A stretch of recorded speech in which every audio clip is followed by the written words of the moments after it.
আমরা আদর্শ নারী যে বৈশিষ্ট্য এটা নিয়ে আলোচনা করতেছি। প্রসঙ্গে আমরা আলোচনা করতে গিয়ে একটা বিষয় সামনে আনছি, সেটা হলো স্বামীকে কোন লেভেলে মানতে হবে। স্বামীকে কোন লেভেলে মানতে হবে। একটা মুমিনা নারীর সর্বোচ্চ বৈশিষ্ট্যের নাম হলো আল্লাহ তাআলার যে নির্ধারিত সীমারেখা, এই সীমারেখার মাঝে স্বামীকে মানা। এটা নিয়ে আমরা কিছু হাদিস শুনেছি।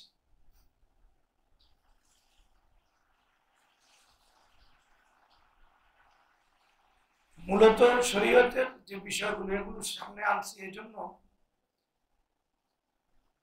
পরবর্তীতে শরীয়ত বিরোধী কি অবস্থান আমাদের বর্তমান মা বোনদের ভিতরে পাওয়া যায় ওটা আমরা পরে আগে এই বিষয়গুলো দিলের ভিতরে বসা দরকার। যে শরীয়তে একজন আদর্শ রমণীর যে চিত্রায়ন করছে, ওই চিত্রায়নটা কি ওটা সামনে থাকা দরকার। আলোচনা আমরা একটা দিক আলোচনা করছিলাম, স্ত্রী স্বামীকে যে মানবে, কেন মানবে, মানাটা কেন গুরুত্বপূর্ণ। কিন্তু এটা থেকে দুই একজন এমনও হচ্ছে যে যত অধিকার আছে সব হলো কার, স্বামীর। এই স্ত্রীর সাথে যা ইচ্ছা যেমন ইচ্ছা করতে পারে। খুব পীড়াদায়ক একটা কথা। কি দায়ক? পীড়াদায়ক। শরীয়তের একটা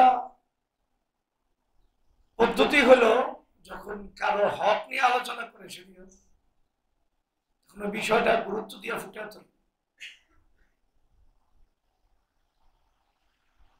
আবার যখন আরেকজনের হক নিয়ে ফুটে তোলে, তখন তার বিষয়টা গুরুত্ব দিয়ে দেয়। বর্তমান অসভ্য পৃথিবীর সাথে শরীয়তের একটা বড় ব্যবধান আছে। বর্তমান পৃথিবীটা কি? পৃথিবীটা মানে পৃথিবীর মানুষ এবং যারা পৃথিবীকে পরিচালনা করে। এটা মুসলিম নামধারী কান্ট্রি হোক অথবা মানে কাফেরদের রাষ্ট্র হোক, যাই হোক, অসভ্য পৃথিবী। এখানে মানুষের ভিতরে একটা স্পৃহা, একটা আগ্রহ, একটা আন্দোলন তৈরি করা দেওয়া হয়েছে। অধিকার চাই। কি চাই? অধিকার।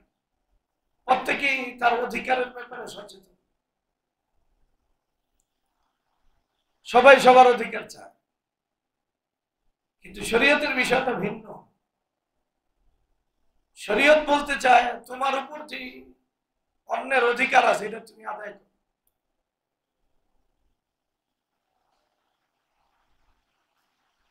কুল্লুকুম রাইন ওয়া কুল্লুকুম মাসউলুন আন রাইয়াতি। প্রত্যেকেই দায়িত্বশীল। আল্লাহর পক্ষ থেকে প্রত্যেকের বিভিন্ন জিম্মাদারি আল্লাহ তাআলা দিয়ে দিয়েছেন। ওই দায়িত্বগুলো পুরো করা প্রত্যেকের জিম্মাদারি, এবং ওই দায়িত্বের ব্যাপারে আল্লাহ তাআলা তাকে জিজ্ঞাসা করবেন।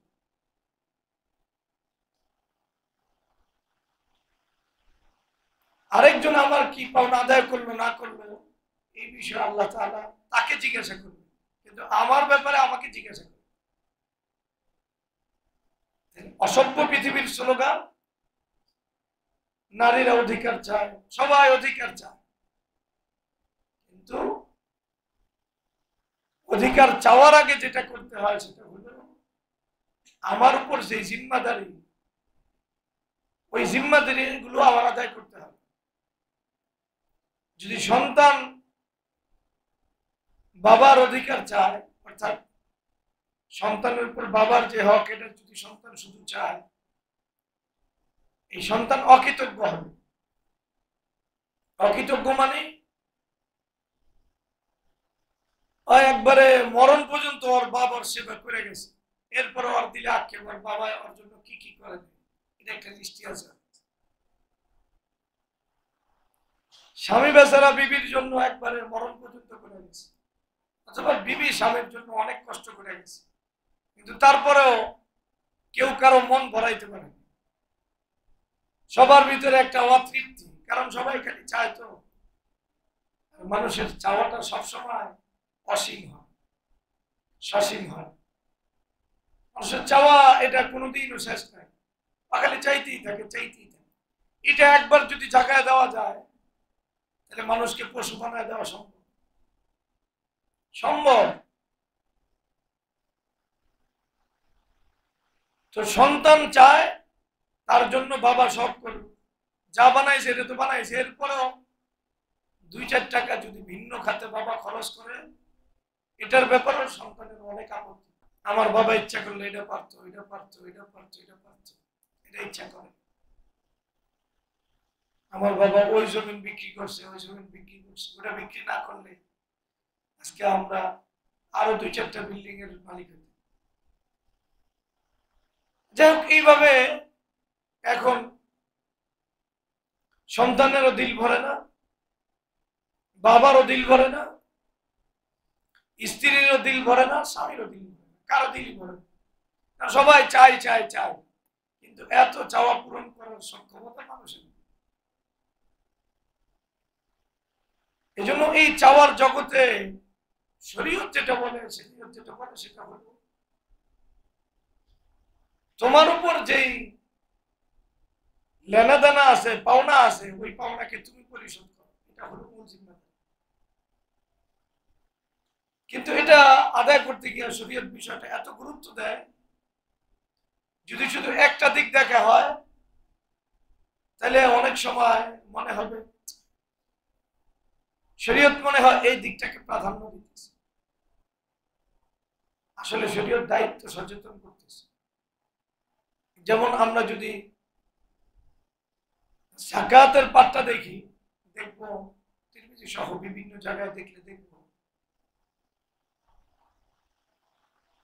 ওখানে যারা যাকাত উসুল করতে যায়, আদায় করতে যায়,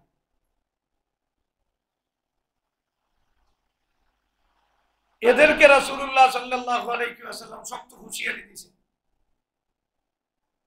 শক্ত হুঁশিয়ারি দিয়েছেন। যদি কেউ যাকাত আদায় না করে তাহলে ওই দায়ভার তোমাদের উপর বর্তায়। তোমাদের কারণে যদি কেউ কি না করে, যাকাত আদায় না করে, তাহলে ওই দায়ভার কার?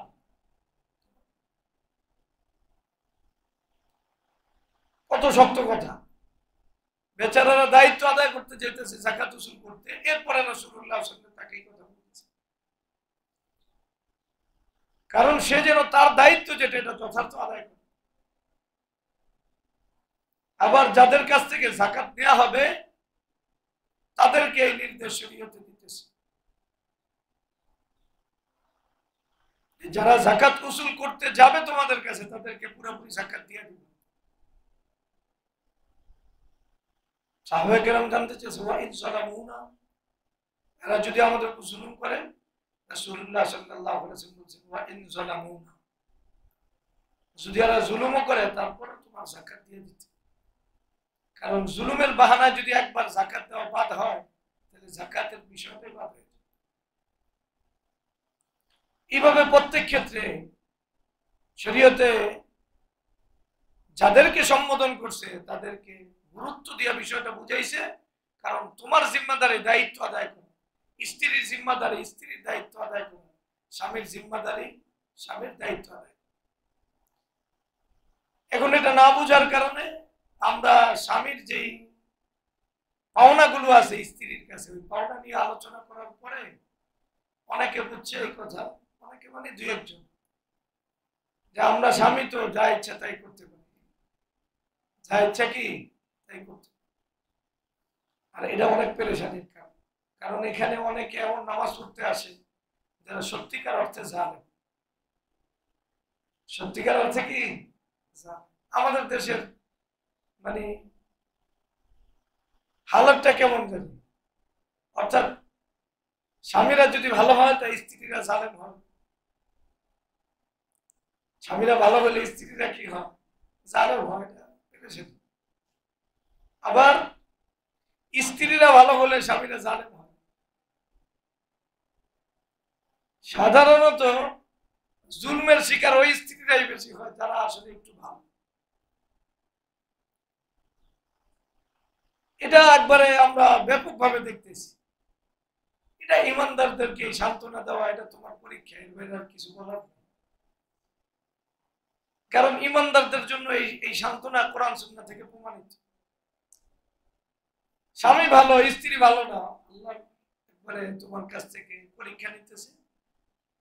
কারণ এটা এমন এক জায়গার পরীক্ষা, যেই জায়গার ব্যাপারে এটা না কাউকে দেখানো যায় না শোয়া যায়, এটা কষ্ট করতেই হয় আল্লাহর জন্য।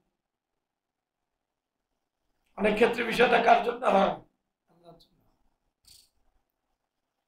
যাই হোক, এজন্য আমাদের এখানে স্ত্রীর পাওনা দুই একটা কথা আলোচনা করব, মূল আলোচনা এখানে বিষয় না। কারণ ওই আলোচনা এখানে আমাদের মুখ্য না, আমাদের মুখ্য হলো আমাদের মা বোনদেরকে। এজন্য স্ত্রীর পাওনার বিষয়টা কোরআন কোন আঙ্গিকে আমাদের সামনে চিত্রায়ন করছেন ওটা দেখা দরকার। শরীয়ত আমাদের সামনে কোন ভাবে তুলে ধরছেন দুই একটা কথা বলা দরকার। আল্লাহ তাআলা সূরা নিসার ভিতরে আলোচনা করছেন, নাম কি? সাধারণত কোরআনের যে সূরাগুলোর নাম দেখতে মনে হয় একটু দুর্বল সূরা, নাম কি? দুর্বল সূরা মনে হয়, যে নিসা নাম বলতে একটু দুর্বল দুর্বল মনে হয় না? সূরা বাকারা নাম শুনলে অনেক কঠিন কিছু মনে হয়। সূরা মায়েদা, এই সমস্ত সূরাগুলো দেখলে কি মনে হয়? স্বাভাবিকভাবে মনে হয় একটু নামগুলো দুর্বল, নামগুলো কি দুর্বল। কিন্তু আসলে আল্লাহ তাআলা এই নামের মাধ্যমে আমাদেরকে এখানে যে মেসেজগুলো দিয়েছেন, এটার জন্য এই সূরাগুলোর নামটা আমাদেরকে তৈরি করছে, যাতে আমরা শুরুতেই বিষয়গুলো কিভাবে নেই, সহজভাবে। নাম সহজ হলেও সূরা নিসার আয়াতগুলো পড়লে, বিধানগুলো আপনি পড়লে দেখবেন কত মানে মজবুত বিধান। আপনার কাছে দুর্বল মনে হলো বিধানগুলো কি অনেক মজবুত। এই সূরার শুরুতে আল্লাহ তাআলা বলতেছেন, ইয়া আইয়ুহান নাসু তাকু রাব্বাকুমুল্লাযী খালাকাকুম মিন নাফসিন ওয়াহিদা ওয়া খালাকা মিনহা যাওজাহা। তোমরা তোমাদের রবকে ভয় করো। মানুষকে আল্লাহ তাআলা সম্বোধন করে বলতেছেন। এরপরে মানুষের সৃষ্টির কথা আলোচনা করে আল্লাহ বলছেন যে তোমাদেরকে আল্লাহ এক জাত থেকে, এক সত্তা থেকে বানাইছে, এক ব্যক্তি থেকে বানাইছে। বানানোর মাধ্যম কি? ওই ব্যক্তি থেকে তার স্ত্রীকে বানাইছে। আদম আলাইহিস সালাম থেকে কাকে বানাইছেন? হাওয়াকে বানাইছেন। তাহলে এরপরে ওয়াবাসা মিনহুমা রিজালান কাসীরা ওয়া নিসা, এই উভয়ের মাধ্যমে আল্লাহ তাআলা দুনিয়াতে অসংখ্য নরনারী ছড়িয়ে দিয়েছে। এখানে বিষয়টা বুঝা যে আল্লাহ তাআলা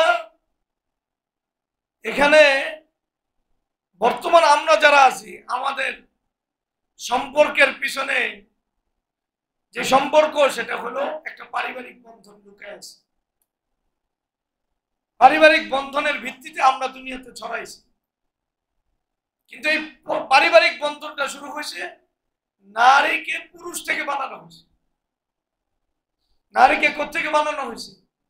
তাহলে নারী পুরুষের একটা পার্ট। নারী কিসের একটা পার্ট?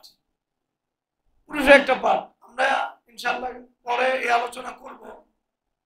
শরীয়তে যেটাকে আমাদের সম্পর্কের ভিত্তি স্থাপন করা হয়েছে, বর্তমানে আমাদের নারী পুরুষের মাঝে একটা বিদ্বেষী আচরণকে সামনে আনা হয়েছে।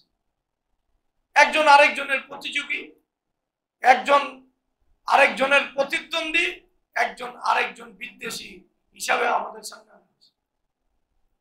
আর শরীয়তে এটাকে চিত্রায়ন করা হয়েছে, বাবা তোমরা কথা বলো না, কথা শরীয়ত থেকে এটাকে চিত্রায়ন করা হয়েছে একজন আরেকজনের পার্ট, একজন থেকে আরেকজনকে তৈরি করা হয়েছে, একজন আরেকজন থেকে সৃষ্টিগতভাবে আলাদা করার কি না সুযোগ নেই, একজন আরেকজন থেকে আল্লাহ তাআলা বানাইছে।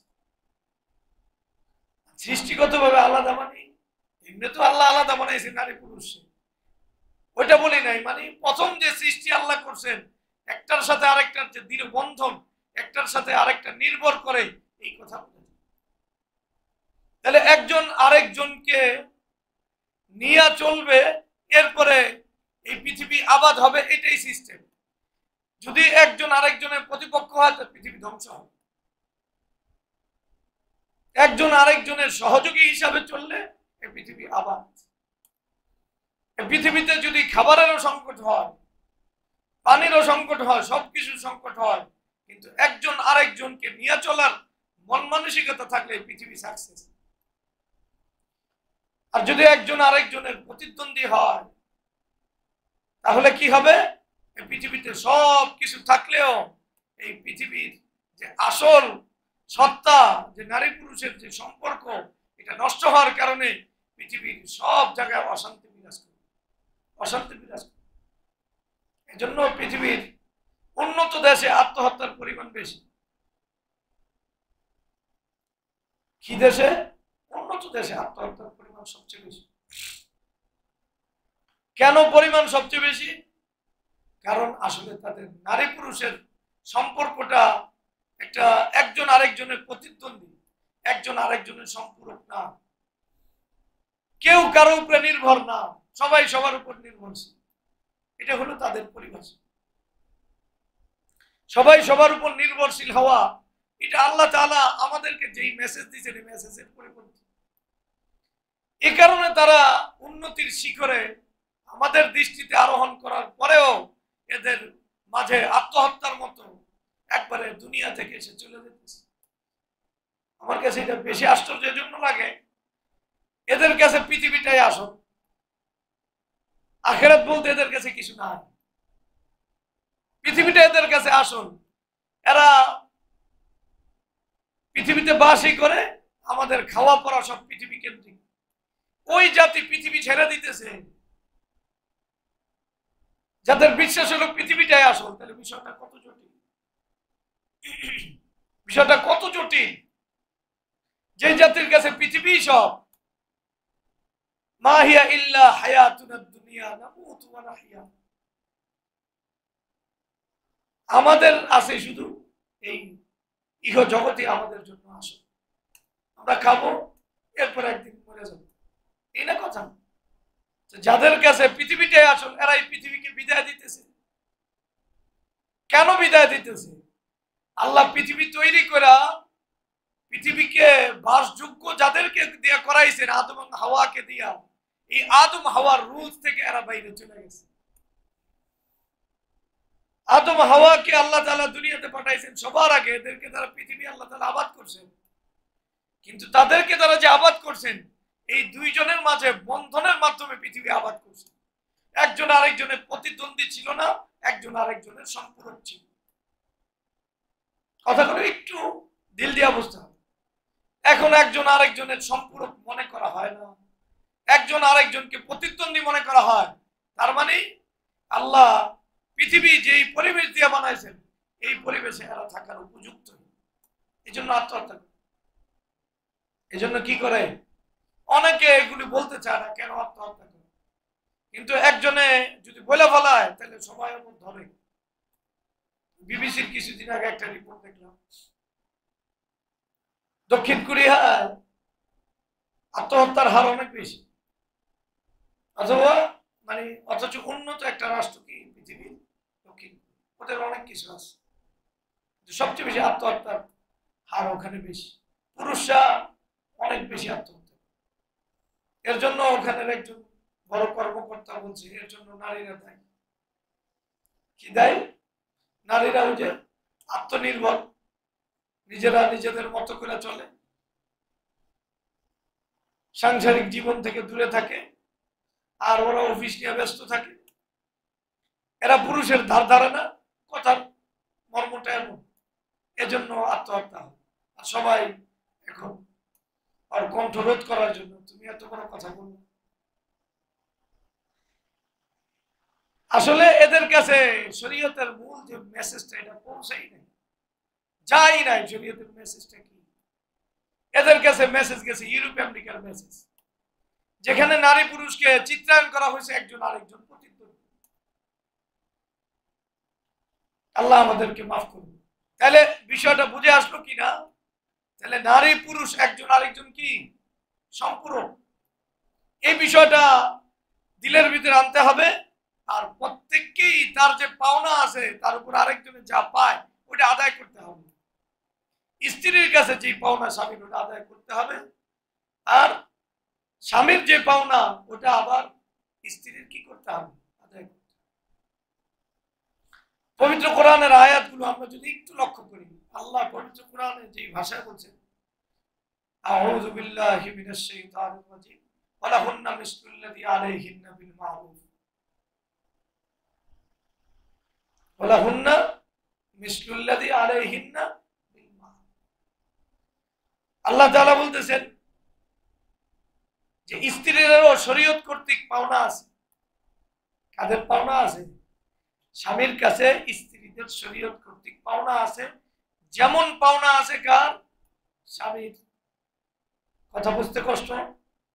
তাহলে বিষয়টা দেখেন, তাহলে স্ত্রীদের পাওনা আছে আল্লাহ তাআলা বলতেছে, যেমন পাওনা আছে কার? স্বামীর। তাহলে স্বামীরও পাওনা আছে, আবার স্ত্রীরও কি আছে? পাওনা আছে। এখানে আল্লাহ তাআলা যে শব্দ চয়ন করছেন তাদের পাওনা আছে,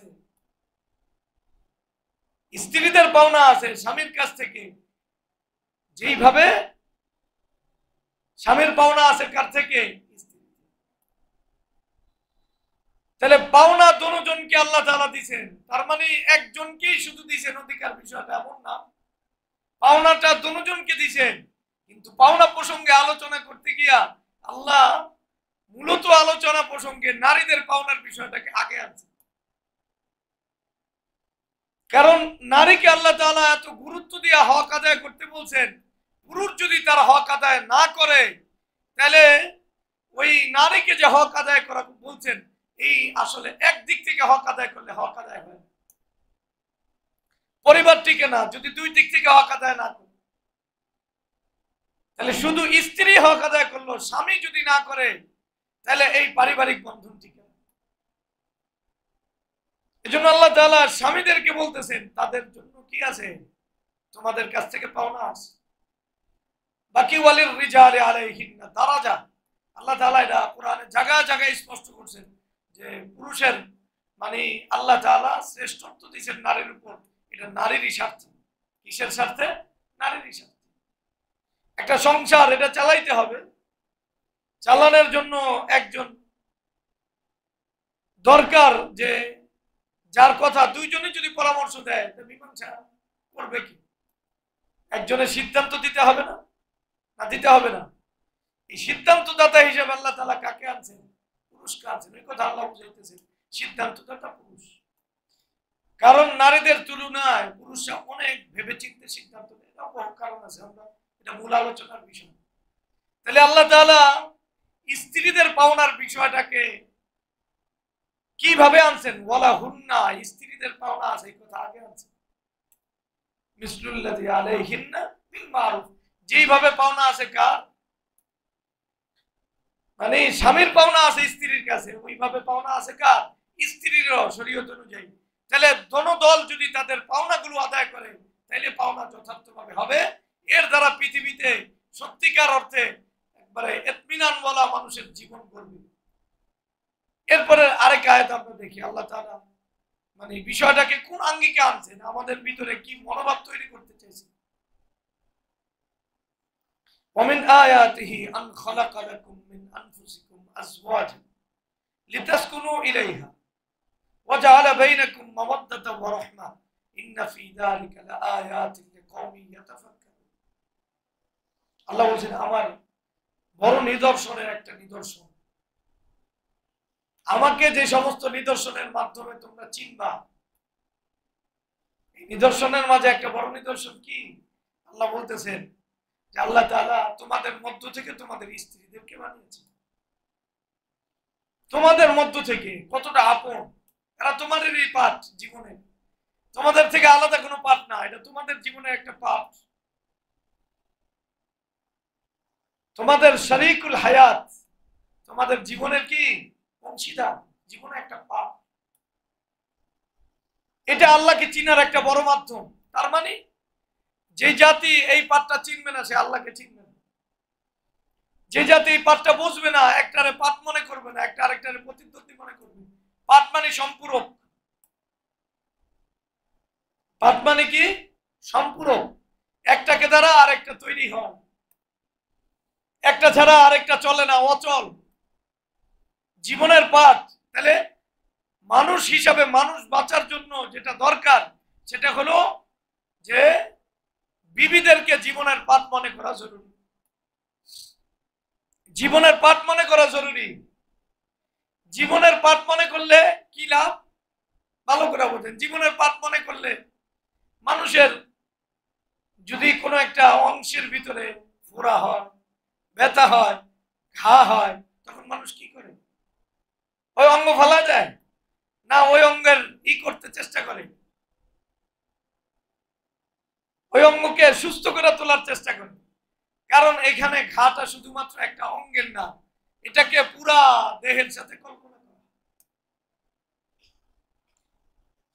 তাহলে আল্লাহ তাআলা যে চিত্রায়নটা করছেন, যদি বিবিদের ত্রুটি থাকে, সমস্যা থাকে, ঝামেলা থাকে, এটা তোমারই পাঠ মনে করতে হবে এবং ওটা সংশোধনের প্রক্রিয়ায় তোমায় আগাইতে হবে। কারণ তাকে নিয়ে তোমার জীবন, তাকে বাদ দিয়ে তোমার জীবন না। কারণ নারীদের মাঝে ত্রুটি পাওয়া যায় আর ত্রুটির সংখ্যা বেশি। আর যখন এই পাঠটা মনে করব আমরা, ওই পাঠটা মনে করলে, আমরা ওই ত্রুটি সংশোধন করলে আমাদের জীবনের শান্তি আসবে। এটা শুধু ভালো করে মনে করেন, আমি যখন ওই পাঠটা ঠিক করলাম আমিও ঠিক হয়ে যাবো। কেমনে? লিতাসকুনু ইলাইহা। নারীর ত্রুটি ঠিক হয়ে গেছে, এই যে বন্ধন, এই বন্ধন দ্বারা পুরুষের আসল শান্তি তৈরি হয়েছে, আসল শান্তি তৈরি হয়েছে। আমি একটা উদাহরণ দিয়ে বোঝানোর চেষ্টা করি, বুঝেন পারিবারিক বন্ধনের শান্তিটা কোথায়। এটা লম্বা আলোচনাতে একটা আলোচনা, আমরা শুধু উদাহরণ দিয়ে বুঝাইতে চেষ্টা করি। দেখেন একটা মানুষ বর্তমান সভ্যতায় ধরেন, আগেও ধরেন, পুরুষরা কষ্ট করে না? কষ্ট করার পরে একটা মানুষ কষ্টের পরে তার খাবারের দরকার পরে কি পরে না? পরে কি পরে? সারাদিন কষ্ট করার পরে বাড়িতে আসার পরে যদি স্বামী খাবারটা রেডি পায়, তাহলে তার দিলে একটা প্রশান্তি আসে কি আসে? আর একটু ভিন্ন ভাবে কল্পনা করেন, যদি আপনার সারাদিন কষ্ট করার পরেও নিজের খানা নিজের জোগাড় করা লাগে, প্রবাসীদেরকে জিজ্ঞাসা করেন সারাদিনের ডিউটিটা বেশি কষ্ট না খানা তৈরি করা বেশি কষ্ট? জিজ্ঞাসা করেন কোনটা বেশি কষ্ট? খানা তৈরি করা অনেক বেশি কষ্ট। তখন তার আর দিল সায় দেয় না সারাদিনের পরে। তাহলে পারিবারিক জীবন যদি থাকে, তাহলে একজন মানুষ যখন আরাম পাওয়ার কথা তখন আরাম পাবে। এটা আয়াতের মূল অর্থ না, মূল অর্থ পরে বলতেছে। তাহলে একবারে একজন রিক্সা চালক হোক, দুনিয়ার সবচেয়ে অসহায় মানুষ হোক, সে যদি কষ্ট করার পরে ঘরে বিবি তার জন্য অপেক্ষায় থাকে, আসলে হাসি দেয়, একদিকে দিলও জুড়াইতেছে, আবার আরেকদিকে খানাও টেবিলে রেডি আছে। একজন মানুষের আসল শান্তি 1000 কোটি টাকার ভিতরে না, এর ভিতরে। 2 নম্বর বিষয় যেটা মূল পাঠ, সেটা হল একজন মানুষ যখন কাজ কাম শেষ হয় তখন পুরুষের জৈবিক চাহিদা আছে না নাই? ব্যস্ততার সময় তো অনেক উল্টাপাল্টা কাজ করার সুযোগ নেই, এই অবসর সময় তো মোবাইল টোবাইল নিয়ে ঝামেলা করে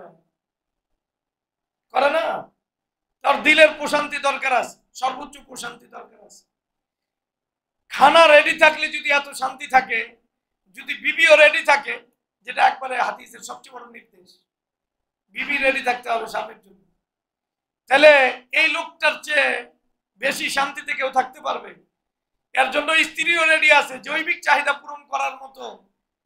পুরুষের যেটা সবচেয়ে বড় চাহিদা এটাও তার জন্য রেডি, তার কোনো পেরেশানি নেই। তাহলে লিতাসকুনু ইলাইহার অর্থ হলো এটা হলো লিতাসকুনু ইলাইহা, ওটা তার দিলের ভিতরে পুরা শান্তি আর শান্তি বিরাজ করবে। তোমাদের শান্তি এর ভিতরে আছে। এটা পারিবারিক বন্ধন ছাড়া সম্ভব না, সম্ভবই না। একজন মানুষ যেইভাবে, এটা তার জীবন না যে একবার এই হোটেলে খাইলো আরেকবার আরেক হোটেলে খাইলো, এটা তার যেমন জীবন না। ঠিক একজন পুরুষ সে যদি কাফেরও হয় তার জন্য ওটা জীবন না। সে একদিন ওখানে গেল একদিন ওখানে গেল, আর এখানে তো সবার জন্য যাওয়া সম্ভব না। তো এইভাবে এটাকে জীবন বলে না। এজন্য পৃথিবীর কোন কাফেরদের যত ধর্ম আছে, তাদের বানাওয়ার যত ধর্ম, এটার ভিতরেও বিবাহ প্রথা আছে, বিবাহ প্রথা আছে। তাহলে কোরআন বিষয়টাকে আমাদের সামনে যে আনছেন, আনছেন কিভাবে?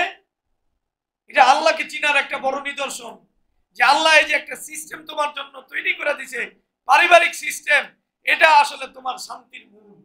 পারিবারিক সিস্টেম যদি না থাকে তাহলে তুমি শান্তি থেকে বঞ্চিত হইবা, শান্তি থেকে বঞ্চিত হইবা।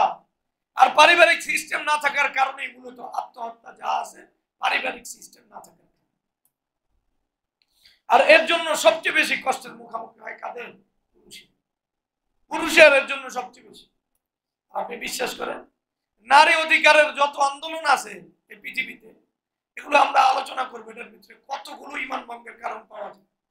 আল্লাহ তৌফিক দিলে একটা একটা পার্ট পার্ট আলোচনা করবো, আল্লাহ তৌফিক দান করবে। এবং এটা আমাদের বোরকাওয়ালি নেককার ইমানদার যাদেরকে বলি, তাদের ভিত্তিতে এই ঈমান ভঙ্গের কারণগুলো 100 কারণ পাওয়া যাবে খুঁজলে। 100 কারণ কি? কারণ তো আমরা জানি 10টা।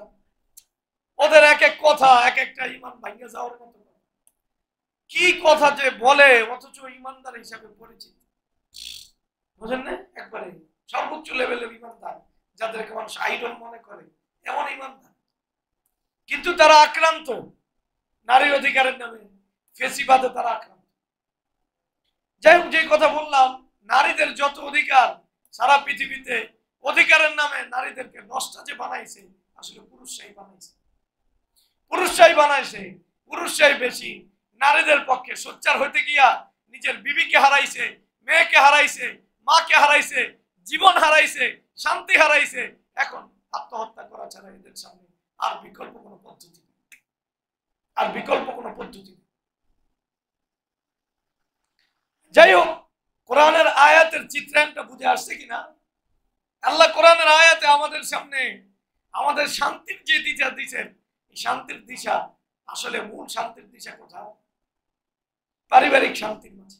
কিসের মাঝে?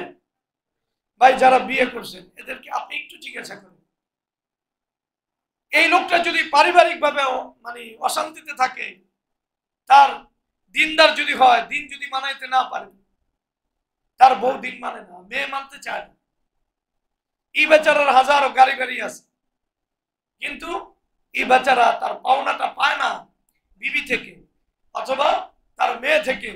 এই বেচারাকে জিজ্ঞাসা করে মানসিক ভাবে কত পেরেশানিতে আছে।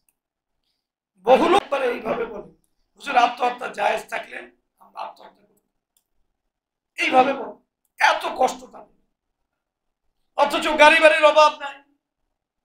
আমি এটা অনেক সময় মজাক করে বলি, যদি বাংলাদেশে বর্তমানে জেহাদের সুযোগ হয়, যে স্বামীরা সবার আগে জেহাদে নাম লেখেন, সবার আগে। ওরা যে পরিমাণ কষ্টের ভিতরে আছে, ফেমিনিজমের কারণে, নারীবাদের কারণে যেইভাবে অধিকার হারা অবস্থায় আছে, এই স্বামীরা সবাই নাম লেখাইবে।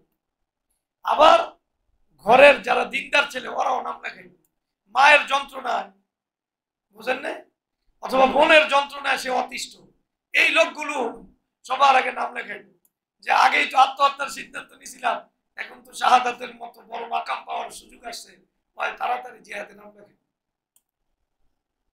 কারণ যদি জানে জান্নাত যাওয়া যাইব, চিন্তা করবো এই বোর হলে আর থাকবো না। এটা আমি বলি আর কি, এটার বাস্তবতার কারণে। একবারে বিষয়টা এই পর্যায়ে গেছে, যে যদি আপনি মানে চিন্তা করেন যে তুমি কি চাও, তাহলে আমি বলবো আমি চাই পারিবারিক শান্তি। আমার কাছে এটা সবচেয়ে বড় পাওনা।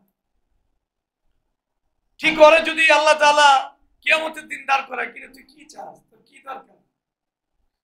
আল্লাহ আমার বউ থেকে মুক্তি দরকার।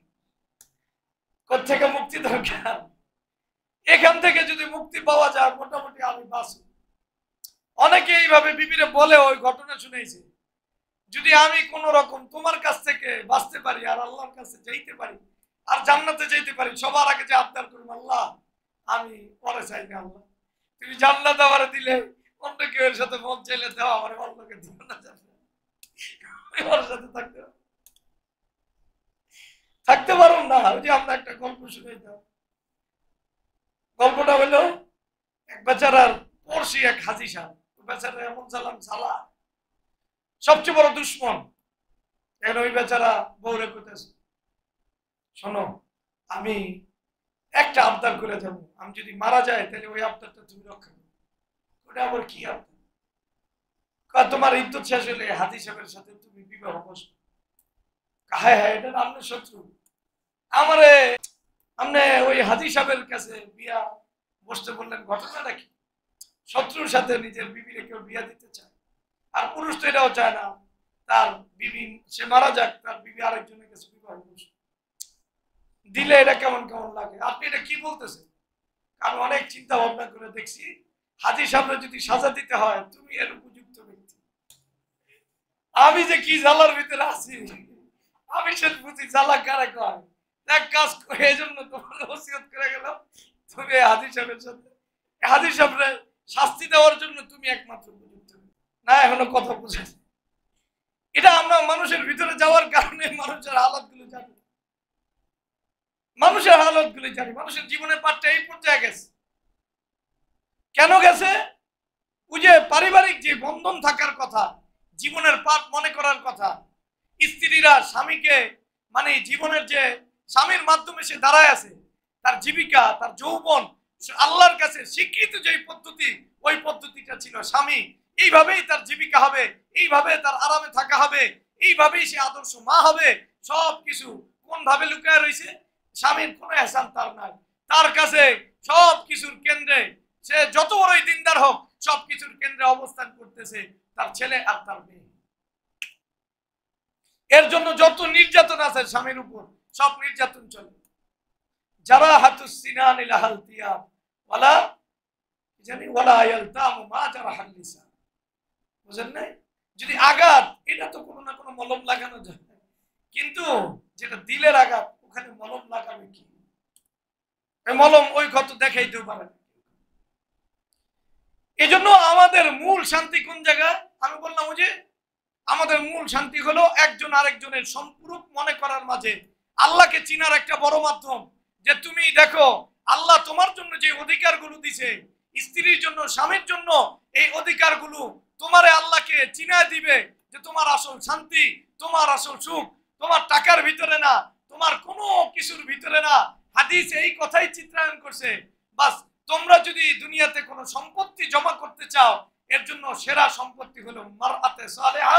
কারণ এর দ্বারা তুমি যেই ভোগ, যে আরাম, যে শান্তি, তোমার সকাল তোমার বিকাল যত প্রফুল্লতা আর প্রশান্তি নিয়ে কাটবে, সারা দুনিয়ার মালিক হলেও তুমি এই প্রশান্তি নিয়ে তুমি পার করতে পারবে। আছে না হাদিসে? সাহাবে কেরাম রিদওয়ানুল্লাহি তাআলা আজমাইনের লম্বা ছিল ঘটনা আছে। আল্লাহ তাআলা কোরআনের আয়াত নাযিল করেছেন, ওয়াল্লাযীনা ইয়াকনিজুনা আয-যাহাবা ওয়াল ফিদ্দা। এই আয়াত নাযিল হওয়ার পরে, অর্থাৎ তোমরা কোনো কিছু জমা করতে পারবে না। সাহাবা কেরাম পেরেছেন 2 টাকা 4 টাকা 5 টাকা হলেও তো জমা হয় না, হয় না? এজন্য সাহাবা কেরাম কোরআনকে কোন আঙ্গিকে বলছে, ওটা আমরা এই যে গত রাত্রে আলোচনা করতেছিলাম যে ঈমানের লেভেলটা আসলে কোন লেভেলে হবে। তারা পেরেশান, আমরা যে 10 টাকা জমাই পেরেশান, আর আমি লক্ষ কোটি টাকা জমানোর পরেও কি পেরেশানি না। এ তো মানে যখন একটা বেতন পায় মানুষ, তখন পকেটে টাকা আসে না, আসে আস্তে আস্তে খরচ করে, নিজের ঘরের জন্য খরচ করে। সাহাবাকের মেনে নিয়ে পেরেছেন, হায় আমরা যাবো কোথায়?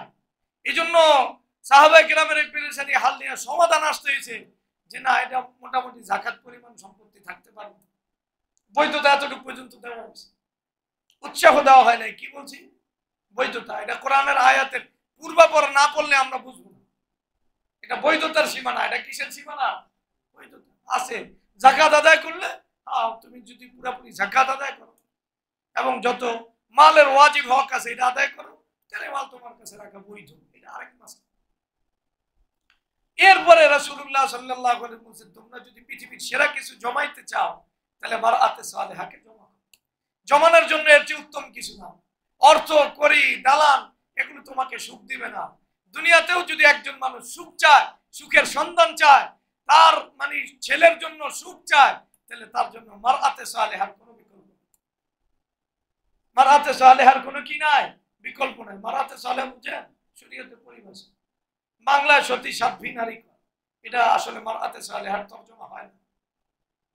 কি হয় না? এজন্য শরীয়তের পরিভাষাটাই বাকি রাখতে চেষ্টা করতেছে। মারআতে সালেহার যে কোয়ালিটি, শুধু সতী সাধ্বী নারীর দ্বারা এই কোয়ালিটি ফোটে। এই কোয়ালিটি কি ফোটে? মারআতে সালেহার প্রথম গুণই আল্লাহ তাআলা কোরআনে বলছেন, অনেক বড় নামাজি এমন না, প্রথম গুণই আল্লাহ তাআলা বলছেন স্বামীর অনুগত। সে যে আল্লাহকে মানে, এর বড় মাসলা কি? স্বামীকে মানে। এটা মারআতে সালেহ। তাহলে এমন কাউকে যদি কেউ পাওয়া যায়, তাহলে পৃথিবীর সব সম্পত্তিতে বড় সম্পত্তি সে পাওয়া গেছে। তাইলে সে আল্লাহর নিদর্শন বুঝবে যে আল্লাহ তাআলার চিনার একটা বড় মাধ্যম। সে চতুর্দিকে দেখবে, হায় হায় ওর বাড়িঘর আছে, ওর টাকা পয়সার অভাব নাই, প্রভাব প্রতিপত্তির অভাব নাই, কোনো কিছুর অভাব নাই, আবার অনেক বড় নেতাও হেতে নেই। কি?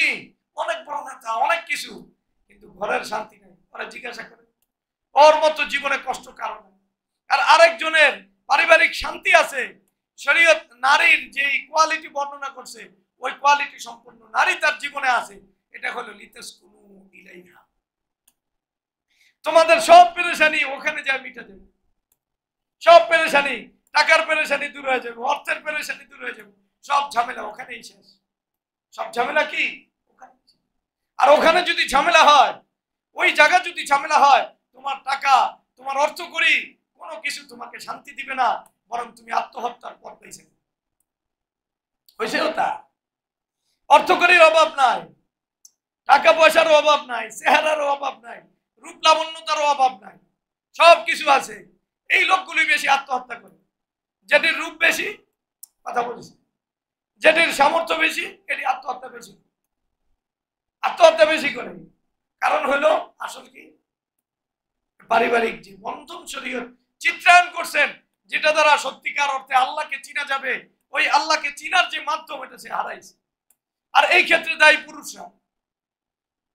পুরুষের ভিতরে পুরুষত্ব হারানোর কারণে নারীরা তাদের অধিকার সব জায়গায়, অধিকার মানে তারা তাদের ফাসাদকে সব জায়গায় প্রতিষ্ঠিত করতে পারছে।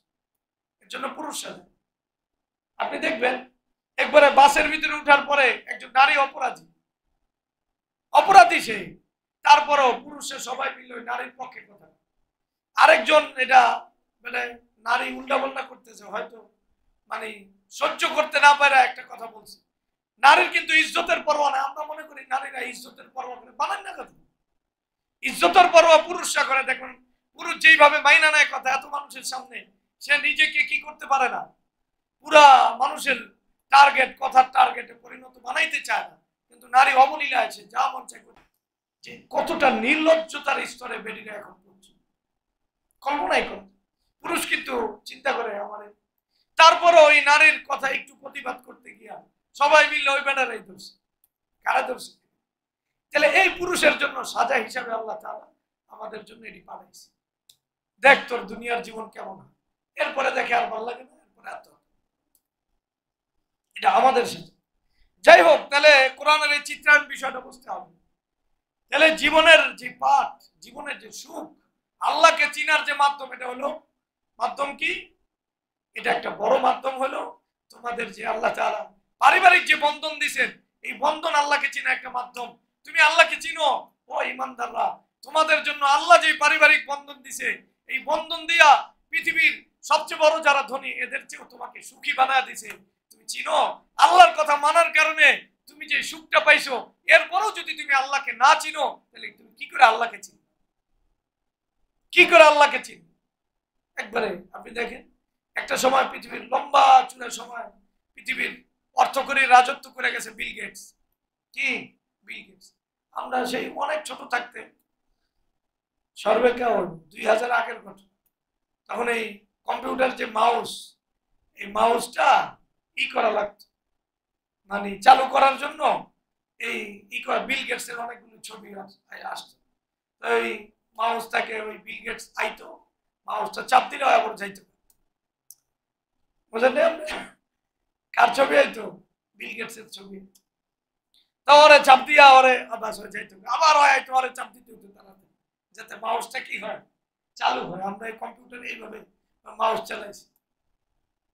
বিল গেটস একবারে কত সময় রাজত্ব করে গেছে, কেমন না? পারিবারিক অসুখী লোকদের ভিতরে একজন, পৃথিবীর অসুখী লোকের তালিকায় কে? Bill Gates. জীবনের শেষ সময় অল্প করে তালাক দিছে। এটা বাস একজন সাধারণ ইমানদারকে আল্লাহ বলতেছে, আমার চিনার একটা বড় মাধ্যম হলো তোমাকে আমি সুখী দাম্পত্যতে জীবন দিচ্ছি। এটা না থাকলে, তুমি যদি বিল গেটস এর পরিমাণ সম্পত্তির মালিক হইতে অথবা আর 10 গুণ হইতে, তাহলে আল্লাহকে তুমি চিন্তা না আসে, আল্লাহ কে, আল্লাহ কিভাবে শান্তি দিছে, ওটা একজন ইমানদারের আল্লাহকে চিন্তা। যাই হোক, তাহলে কোরআনের আয়াতগুলোকে আমরা বুঝতেছি কিনা? কথা বলেন না, বুঝতে একটু কষ্ট হইতেছে, কষ্ট হওয়ার কোনো কথা না। যাই হোক, তাইলে কোরআন আমাদেরকে যেটা বলতেছে, নারী পুরুষ একজন আরেকজনের সম্পূরক, একজন আরেকজনের পাঠ, এই পাঠটা যতদিন বাকি থাকবে, আল্লাহ তাআলা যেইভাবে বাকি রাখতে চাইছে, অতদিন পৃথিবীতে সুখ থাকবে। যদিও পৃথিবীতে অভাব থাকুক, কিন্তু পৃথিবীর মানুষগুলো আসলে সুখে থাকবে, এবং পৃথিবীতে সত্যিকার অর্থে নেককার যে প্রজন্ম, এটা তৈরি হবে। এর বাইরে নেককার প্রজন্ম তৈরি হবে না। যাই হোক, কোরআনের আরেকটা আয়াত, প্রসঙ্গক্রমে অনেক আয়াত আছে, আমরা আরেকটা আয়াত, বাশিরুহুন্না বিল মারুফ। তো কোরআন পুরুষদেরকে নির্দেশ দিচ্ছে। কাদেরকে? কি নির্দেশ? বাশিরুহুন্না বিল মারুফ। আল্লাহ তাআলা তাদের সাথে সমভাবে জীবন যাপন করতে বলছে। কিভাবে? সমভাবে। এই আশিরুহুন্না বিল মারুফ, এটা এক একজন এক এক তর্জমা করছে। আসলে শব্দটা এক কথায় বলার মতো না। শব্দটা কি না? এক কথায় বলার মতো। শব্দটা এক কথায় বলার মতো না, এটার অর্থটা বুঝেন যে একজন স্ত্রীর যত পাওনা আছে, ওই পাওনা তো পূরণ করতেই হবে তার। অর্থাৎ তার খাবারের আপনার সরবরাহ করতে হবে, পোশাকের, থাকার, পড়ার, চিকিৎসা, সবকিছু করার পরেও, দেখেন, সবকিছু করার পরেও যেটা করতে হবে সেটা হলো তার প্রতি আন্তরিকতা আপনার প্রত্যেকটা আচরণে, উচ্চারণে দেখাতে হবে। তাহলে ফরজ হক আদায় করতে হবে, আবার নফল হকও কি করতে হবে? আদায় করতে হবে। ফরজ হক, নফল হক, এটা হাদিসে বিভিন্ন ভাবে চিত্রায়ন আছে, লম্বা এটার পাঠ আলোচনা। আমরা শুধু এই আয়াতটা বুঝানোর জন্য মানে দুইটা হাদিসকে সামনে আনবো, ফরজ হক আর কি হক? নফল হক। রাসূলুল্লাহ সাল্লাল্লাহু আলাইহি ওয়াসাল্লামের কাছে এক সাহাবা জানতে চাইছে, মুআবিয়া আল কুরাশি রাদিয়াল্লাহু, কি কুশাইরি রাদিয়াল্লাহু তাআলা, যে আমাদের কি হক আছে। দেখেন এই বিষয়টা বুঝেন। একজন মানুষ বিয়ে করার আগে জানতে হয় হলো, আমি যে বিবাহ করতেছি, আমি যাকে ঘরে আনতেছি, বিবির কি পাওনা আছে আমার কাছে। দেখছেন শরীয়ত যে চিত্রায়ন করছে এবং বুঝাইছে, তোমার উপর আরেকজনের কি পাওনা, এটা জানতে হবে। সাহাবায়ে কেরাম জানতেছে আমার কি পাও, আমার উপর আমার বিবি কি পাবে, অধিকার কি আছে।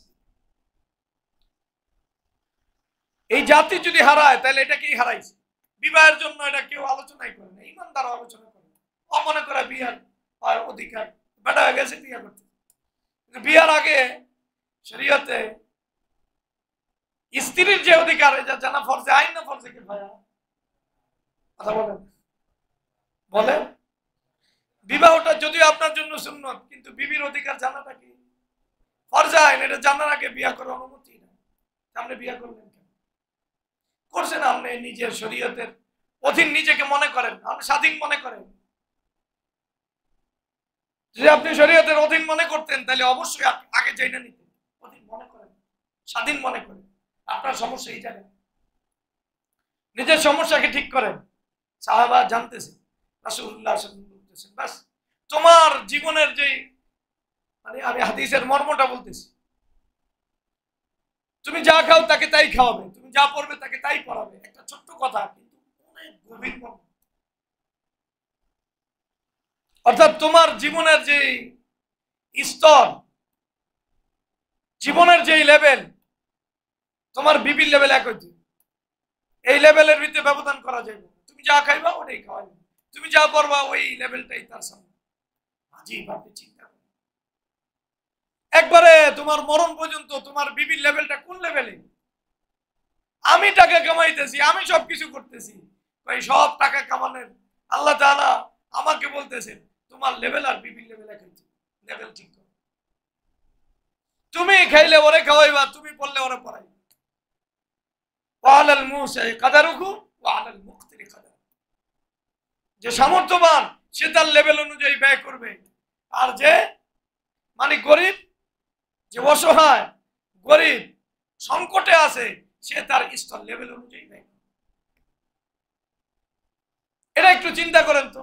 পৃথিবীর বর্তমান যে বিষয়গুলো আছে, অসভ্যদের যেই কথা, যে নারীদেরকে মানে তাদের উপর স্বনির্ভর বানাইতে গেছে, পৃথিবীর যারা বস, যেখানে নারীরা চাকরি করে, ওখানের বিষয়গুলো কি একটু বলেন তো। ওখানে কি ওই অধিকার দিয়ে তাদেরকে নেওয়া হয়? বসের জীবনের লেভেল আর ওর লেভেল এক? কথা বুঝি না। ওর জীবনযাত্রা এক আছে এমন কোন জায়গা পৃথিবীর কেউ দেখাইতে পারবো?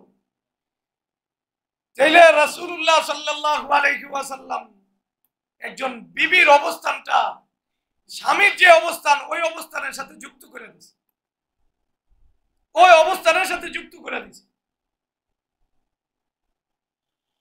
পৃথিবীর দেখেন যে যত বড় চাকরিজীবী হোক, ওর একটা লিমিট আছে।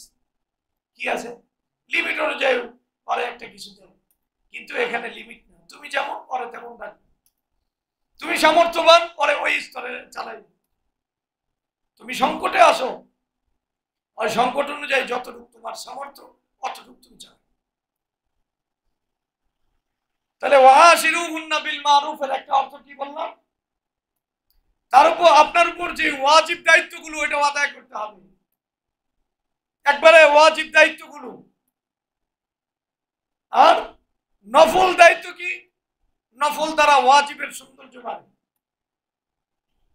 পারিবারিক সুখটা আসলে শুধু মূল দায়িত্বের সাথে না, মূল দায়িত্বের বাহিরে যে নফল যে দায়িত্ব, এটার ভিতরে আছে, এটার ভিতরে আছে। অর্থাৎ তার সাথে সর্বোচ্চ সদ্ভাব বজায় রাখা, তার সাথে আন্তরিকতা প্রকাশ করা। মনে করেন একজন কর্মচারীরা যেইভাবে মানুষ অর্থকড়ি দেয়, টাকা পয়সা দেয়, ওই লেভেল হবে না, তার সাথে সর্বোচ্চ সম্মানের লেভেল হবে, ইজ্জতের লেভেল হবে, দয়ার লেভেল হবে, মায়ার লেভেল হবে, ওইভাবে দিতে হবে। কোথাও কাজ এমন যেন না ফোটে আমি তার উপর ওরে টাকা পয়সা দিয়া আমার ওই একজন চাকরানি হিসাবে বাস করতেছে, এই অবস্থান থাকার কোন সুযোগ নেই। বরং মনে করতে হবে এটাই আমার জিম্মা, এখানেই আমার সৌন্দর্য, এখানেই আমার সৌন্দর্য। এজন্য ইবনে আব্বাস রাদিয়াল্লাহু তাআলা আনহু ফরজের বাইরে যে চিত্রটা আমাদের সামনে আনছেন, ইবনে আব্বাস রাদিয়াল্লাহু তাআলা বলতেছেন, ইন্নী লা আহাব্বু আতাযায়্যানু লিল মারআ কামা আহাব্বু আন তাতাযায়্যানা লিয়াল মারআ। বুঝেন ও হাদিসটা এত সুন্দর। আমার বিবি সাজ গ্রহণ করুক, এটা আমি যেভাবে চাই। আমার বিবি কি করুক? আমার জন্য সাজ গ্রহণ করুক, পৃথিবীর আর কারোর জন্য না, আমার জন্য সাজ গ্রহণ। ঠিক ততরূপ ভাবে আমিও আমার বিবির জন্য সাজ গ্রহণ করি। কার জন্য? বিবির জন্য। আমি নিজেকে সুন্দরভাবে পেশ করব, একবারে নিজেকে একবারে মানে সাজাইয়া পেশ করব বিবির সাথে নিজেকে, যেইভাবে বিবি আমার সামনে সেজে গুজে আসুক, আমি পছন্দ করি, আমি ওটা চাই, আমিও তার কাছে ওইভাবে পেশ করতে চাই। এখন এটা ওই দাম্পত্য জীবনে নাই, এটা ওই দুনিয়া ধ্বংসের যে সমস্ত কর্ম আছে, অবৈধ প্রেমের ভিত্তি আছে, বোঝেন নাই? ওই পোলায় সাজ্জা যাইতেছে, কই যাইতেছে? ওই এক ব্যবসার লাগে দেখা করতে যাইতেছে, আরেক ব্যবসা যাইতেছে, দুই ব্যবসা। তখন সাজ্জা গুজ্জা যায়, বেটাও সাজে বেটিও সাজে, ওর মনটাকে পাওয়ার জন্য। বিশ্বাস করেন না? এই সমাজে এমন দৃশ্য নাই? আছে এই সমাজে এই দৃশ্য। যাই হোক, যে কথা আমি বলতেছি একটু মনোযোগ দিয়ে বোঝেন। হাশিরুহুন্না বিল মারুফ, এটা দলিল দিয়েছেন ইবনে আব্বাস রাদিয়াল্লাহু তাআলা আনহু। এই সাজার বিষয়টা কেউ সামনে আইন না, লিআন্নাল্লাহ তাআলা ইয়াকুল ওয়ালাহুন্না মিসলুল্লাযী আলাইহিন্না বিল মারুফ। তাহলে বিবির মন জয় করার জন্য আমি এই বিবির কাছে সেজে গুজে নিজেকে পেশ করি, বিবির মনটাকেও জয় করার জন্য। তাহলে হাশিরুহুন্না বিল মারুফ, আশিরুহুন্না বিল মারুফ বুঝানোর জন্য এক হাদিস আমি সামনে আনলাম, যে আপনার জীবনের যে লেভেল, ওই লেভেলটা তার জন্য, আপনার পোশাকের লেভেলটাও তার জন্য, আপনার খরচের লেভেলটাও তার জন্য, আপনার স্তর অনুযায়ী তার সাথে একবারে আচরণ, উচ্চারণ, চালচলন সবকিছু এমন হইতে হইব যে আপনি তাকে খুশি করতে চান। আপনি তাকে কি করতে চান? খুশি করতে চান। আপনার জীবন থেকে প্রকাশ পেতে হবে। তাহলে আমরা আগের সপ্তাহগুলোকে যদি একটু চিন্তা করে, আগের সপ্তাহগুলো নিয়ে আমরা স্বামীর যে প্রাপ্যগুলো আদায় করছি, এটা দিনদার ইমানদার স্বামীর জন্য। কার জন্য? ওই স্বামীর জন্য যে স্বামীর বিষয়টা কোরআন আমাদের সামনে চিত্রায়ন করছে যেভাবে, ওইভাবে স্বামী তো তার ফরজ হকগুলো আদায় করেই। পৃথিবীর কোন রাজা বাদশাহ যেই মান দিতে পারে না, ওই মান স্বামী তার লেভেল থেকে দেয়। আবার দেওয়ার পরে সে চিন্তা করে এটা তার উপরে ইহসান না, বরং এটা আমার দায়িত্ব, এর মাঝেই আমার সফলতা। এবং তার মনোভাবটাকে, বৈধ যেটা তার মনোভাব আছে, বৈধ মনোভাবটাকে পূরণ করার চেষ্টা করে, বৈধ মনোভাবটাকে পূরণ করার চেষ্টা করে। তার মানে হলো শরীয়তে এইভাবে ব্যালেন্সকে ঠিক রাখছে, আমাদের সামনে ব্যালেন্স দিয়ে দিছে, ব্যালেন্স দিয়ে দিছে এইভাবে। ব্যালেন্সটা কি? যদি আপনি স্ত্রীর কাছে আপনার অধিকারগুলো চান, তাহলে আপনার উপর স্ত্রীর যে অধিকারগুলো, এগুলো আদায় করেন, এবং আদায় করেন ওই লেভেল থেকে, যেই লেভেল থেকে কোরআন নির্দেশ দিছে, আশিরুহুন্না বিল মারুফ। বিল মারুফ মানে শরীয়ত অনুযায়ী যথাযথভাবে, আন্তরিকতার ভাবে যত কিছু আছে সব এর ভিতর। তার মানে একজন মা বোনের জীবনের যা দরকার, একজন স্ত্রীর যা দরকার, এই পৃথিবীতে স্ত্রীর সব কিছুর পিছনে আল্লাহ জিম্মাদার হিসাবে কাকে সামনে আনছে? কোন লেভেলের জিম্মাদার হিসাবে? ওই লেভেলের জিম্মাদার হিসাবে আনছেন, এটা আমার দায়িত্ব। এখন আমরা আসলে এগুলো চর্চা করি। সাধারণত এটা চর্চা হয় কোন লেভেলে? চর্চা হলো বাবা তার মেয়ের জন্য করে, আন্তরিকতা করে না? মনে করে না? নিজে যা খায় অতটুকু অন্তত পক্ষে তার মেয়েকে দিতে চেষ্টা করে কি না? এর চেয়ে বেশি চেষ্টা করে, এরপরে পোশাক পরিচ্ছদের ব্যাপারে এটা চেষ্টা করে একজন বাবা, অথচ ভালো করে বোঝে একজন বাবার লেভেলের চেয়ে শরীয়তে কার লেভেলটা উপরে আনছে? স্বামীর লেভেলটা। বাবা যেই মনোভাব নিয়ে তার মেয়ের উপরে খরচ করে, আমরা যখন একটা মেয়েকে তুলে দেই আরেকজনের কাছে, তাকে এই কথা বলে দেওয়া দরকার, ওয়ালাহুন্না মিসলুল্লাযী আলাইহিন্না বিল মারুফ, আশিরুহুন্না বিল মারুফ। দেখো, বাবার অধিকার মেয়ের উপর বেশি না, স্বামীর অধিকার বেশি। বাবা এত আন্তরিকতা নিয়ে তার মেয়ের জন্য খরচ করলো, মেয়েটা সুখে থাকুক চেষ্টা করতেছে। স্বামীর জন্য বাবা যতটুকু চেষ্টা করছে, এর চেয়ে কম করা দরকার না, এর চেয়ে বেশি করা দরকার? কথা বলেন না? ওটা আমরা গত সপ্তাহ, আগের সপ্তাহে এক কথা বলছিলাম, যে একজন স্বামীকে হতে হবে এই বিষয় অঙ্গীকারাবদ্ধ, যে তুমি তোমার বাবা মা একজন নেককার বিবিকে কথা বলতে হবে, বাবা মায়ের যত মায়া আমার কাছে পাই, কারণ সব বাবা মার চেয়েও আমার অধিকার আল্লাহ বেশি দিয়েছে। সব ছেড়ে তুমি আমার কাছে আসছো, সবাইরে ছেড়া, সব আত্মীয়দেরকে ছেড়া, আমি তোমার এটা জিম্মা নিলাম যে আমি এরা যত মায়া করছে সবার মায়া আমি একাই তোমাকে দিয়ে দিব, একাই তোমাকে দিয়ে দিব। সবার মায়া, সবার ভালোবাসা, সবাই তোমার জন্য যা দিছে আমার সর্বোচ্চটা তোমার জন্য দিয়ে দিব। তাহলে এই স্বামী, যেই স্বামী নিজেকে মারআতে সালেহার কাছে এইভাবে পেশ করে, ওই স্বামীকে যদি আল্লাহ তাআলা মানার নির্দেশ দেয়, তাহলে মানার নির্দেশটা যথার্থ কি যথার্থ না? যে বলতেছে এই মায়া, কোন ভালো করে বোঝেন, কোন পৃথিবীর সাধারণত যে মেয়েরা বাহিরে চাকরি করে এদের সাথে বস অথবা অন্যদের সম্পর্ক হলো শুধুমাত্র তাকে কিভাবে সে ভোগ করবে এটা নিয়ে, তারে কি দিবে এটা তার না, তারে কি করে ভোগ করবে এই জন্য তাকে মাঠে নামাইছে। কিন্তু বাবা তাকে যেই অধিকার দেয়, এটা বাবা তাকে দেয় একমাত্র তাকে ভালোবাসা আন্তরিকতার জন্য নিজের সর্বোচ্চটুকে লীন করে দেয়।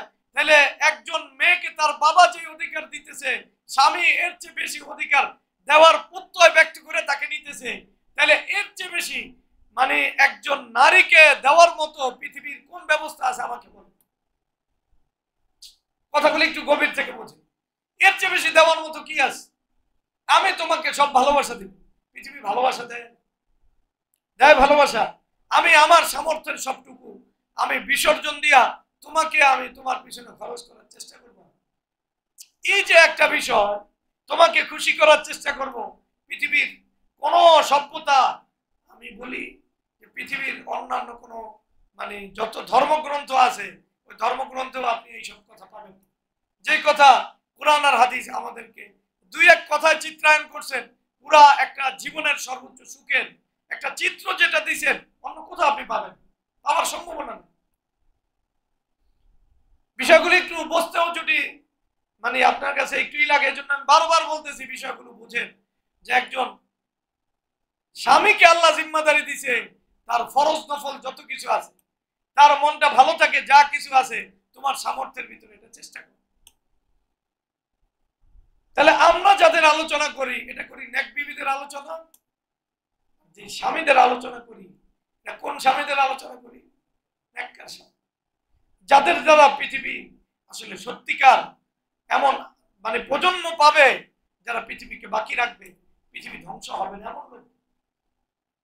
আর সমাজে যাদের কথা আপনি বলেন এদের নিয়ে আমরা আলোচনা করি না, কোরআন এদের নিয়ে আলোচনা করে না। এই সমস্ত আউল ফাউল লোক নিয়ে কোরআন আলোচনা করবো কি করতে? কোরআনের দাম আছে। যাই হোক, এবার আপনি আমার কথাটা বুঝেন। একজন বাবা তার মেয়ের জন্য যখন খরচ করে, যেই মনোভাব নিয়ে, যেই আন্তরিকতা নিয়ে, যেইভাবে নিজেকে উজাড় করে, আর আল্লাহ তাআলা স্ত্রীকে স্বামীর জন্য দিয়েছেন এবং বাবার চেয়েও বড় মর্যাদা পান কেন করছেন?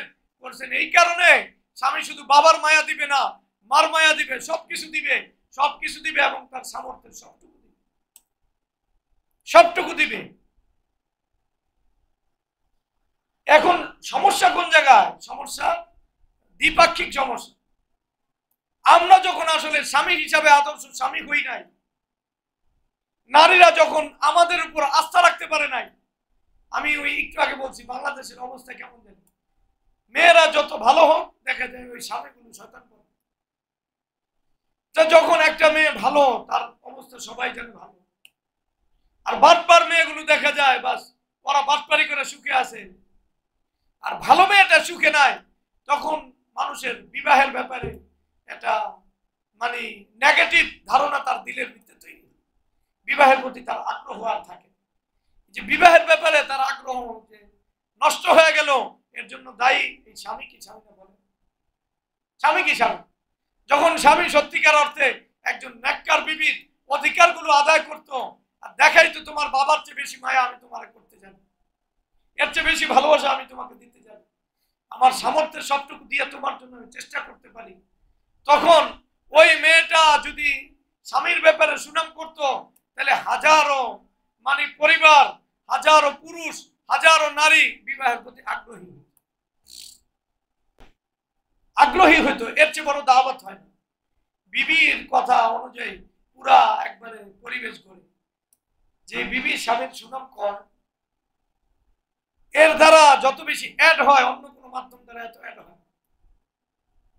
এজন্য বিষয়টা বুঝা যে আপনাকে শরীয়তে যেই লেভেলের স্বামী হইতে বলছে, আপনি ওই লেভেলের স্বামী কিনা, ওই লেভেলের স্বামী কিনা, এটা আপনাকে বুঝতে হবে। তাকে আপনি যথার্থভাবে ফরজ দায়িত্ব, ওয়াজিব দায়িত্ব আদায় করার পাশাপাশি তাকে খুশি করার মতো যে আচরণগুলো আছে, এই আচরণগুলো আপনাকে করতে হবে, আচরণগুলো আপনাকে করতে হবে, যাতে আপনি তার কাছে সবচেয়ে বড় আস্থার প্রতীক হন, তার কাছে সবচেয়ে বড় সাহারা হন। আগে কাফের মুশরিক বেঈমানদের কাছেও, তাদের মেয়েদের কাছেও স্বামী একমাত্র সাহারা ছিল। স্বামী একমাত্র কি ছিল? সাহারা মানে বোঝেন? ভরসার প্রতীক। কিসের প্রতীক? আপনিও যেন ভরসার প্রতীক হন। সে যেন চাকরিকে ভরসা না বানান, সে যেন ব্যবসাকে ভরসা না বানান, সে যেন আসল বাস্তব জীবনের বাস্তবতা উপলব্ধি করতে পারে যে আসল ভরসার জায়গায় এখানেই ভরসার কেন্দ্র। আমাদের দ্বীনি শিক্ষার ভিতরে এই বিষয়টা যেন সবার আগে সমুজ্জ্বল হয় যে আসলে ভরসার প্রতীক এই জায়গা। বাবা যেন তার ছেলেকে এই কথা শিখায়, আদর্শ স্বামী বলতে কাকে বুঝায় কাকে, একবারে দ্বীনের জন্য সে যেন একজন সত্যিকারের আদর্শ স্বামী হিসাবে তার ছেলেকে করতে পারে, এটাও একটা বাবার অনেক বড় টার্গেট। আল্লাহ আমাদেরকে দ্বীনের সহি বুঝতে হবে। বাকি যে হাদিসগুলো আছে আমরা দেখি, পরের সপ্তাহে আলোচনা করি, ওটা না হলে পুরো আলোচনা শেষ হবে। আল্লাহ আমাদেরকে দ্বীনের সহি বুঝতে